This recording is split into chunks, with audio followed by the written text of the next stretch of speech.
వేటగాని ఉరిలో నుండి ఆయన నిన్ను విడిపించును. కీర్తనలు 91 అధ్యాయము 3వ వచనం.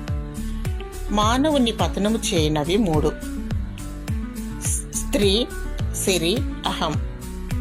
స్త్రీ వలలో అనగా దెలీలా వలలో చిక్కిన సంసోను పతనమైపోయాడు. సిరి అనే ఉరిలో చిక్కిన ధనవంతుడు పాతాళంలో యాతన పడుతున్నాడు.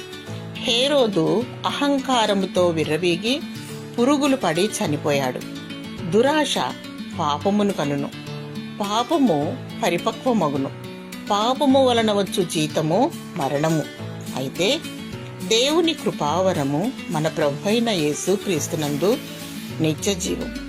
ప్రేమ మోజులో పడి నీవు సమస్యలను తెచ్చుకుంటున్నావు. దైవ చిత్తమును గురించి ప్రార్థించు, వేచి ఉండుము. ఆశతో, దురాశతో, లోభంతో, డబ్బు వ్యామోహంతో పడి ఉరికి గురవుతున్నావు. అహంభావముతో గర్వించి వినాశనాన్ని కొని తెచ్చుకుంటున్నావు. అపవాది కుయుక్తిని, సాతాను ఉచ్చులో పడకుండా దేవునికి మొరపెట్టుము. దేవుడు వేటగాని ఉరిలో నుండి నిన్ను రక్షిస్తాడు.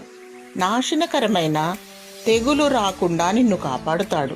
దేవుడు నిన్ను భద్రపరిచి కాపాడునుగాక. ఆమేన్.